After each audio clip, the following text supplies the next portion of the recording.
Et je vais vous faire réagir tout de suite, Karl Gazi, parce qu'on a énormément de tweets là aujourd'hui, et c'est dire que le sujet passionne. On a Michael qui nous dit « Depuis quand le but des syndicats est d'empêcher les gens de travailler ?» Et on a Frédéric qui nous dit « Grâce à la CGT, le travail est bientôt aboli en France. » C'est peut-être caricatural, mais ce sont des réactions.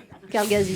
Écoutez, si le travail était aboli, les syndicats seraient abolis aussi, ce qui serait très bien d'ailleurs. Oui, mais vous n'auriez plus de boulot, hein, ça fait quand même longtemps que vous êtes là. Comme on veut. Alors, je rappelle qu'il ne s'agit pas de s'en prendre à une certaine catégorie de salariés. Donc pas aux volontaires du dimanche. Voilà, c'est pas la question. La question, c'est l'intérêt collectif des salariés, pas la somme des intérêts individuels.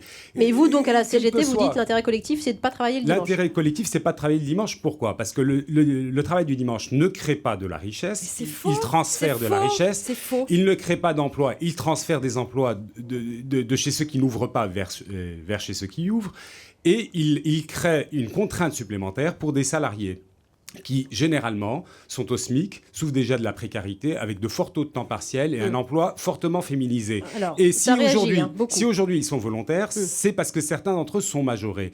Mais de plus en plus souvent, ils ne le sont pas. Allez, oui, Sophie de Menton, très vite. Oui, un tout petit mot très rapidement. Oui. Il y a une erreur économique fondamentale. C'est que vous imaginez que le travail est un gâteau qui ne change pas de taille. Et que donc il faut le diviser en plein de petites parts pour que tout le monde en ait. C'est totalement faux. Plus vous travaillez, plus le gâteau s'élargit. C'est-à-dire que plus les gens travaillent, plus il y a d'activité, plus il y a d'emplois. Donc en rétrécissant, sous prétexte d'ailleurs, c'est le même raisonnement, certains pour les retraites, mais non, il faut partir les gens à la retraite, c'est-à-dire au travail pour les jeunes. C'est faux. Plus on bosse, plus il y a de boulot. Allez, réaction, monsieur, dans le studio d'Europe 1, parce que je vois que depuis tout à l'heure, vous sursautez sur votre chaise. Vous pouvez nous suivre en vidéo et vous en témoignerez sur europe1.fr. Moi, je suis un travailleur du dimanche, un travailleur des jours fériés, et je ne suis pas dans quelle branche, monsieur traumatisé. Dans le transport aérien. D'accord.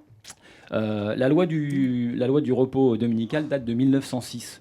La société a évolué, les mœurs ont évolué. Vous, la CGT, vous n'avez pas évolué. Vous restez accrochés à vos archaïsmes. Et vous défendez qui, là ? Vous représentez qui ? On sait que les syndicats représentent, je crois, c'est 8% des travailleurs. Les travailleurs sont contre vous actuellement.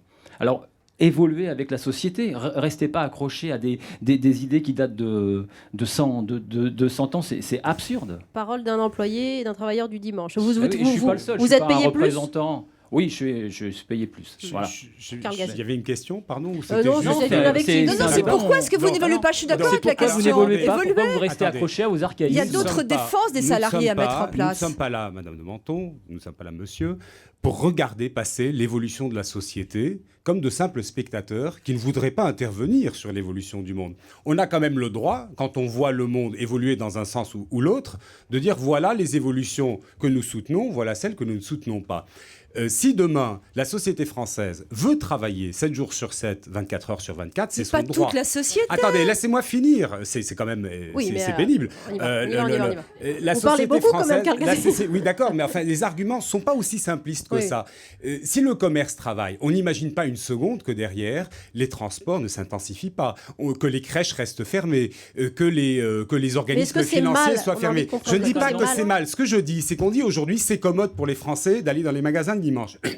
C'est commode pourquoi, pardon ? C'est commode parce qu'ils ne travaillent pas le dimanche. Mais si demain tout le monde travaille, en quoi est-il commode que les magasins soient ouverts le dimanche ?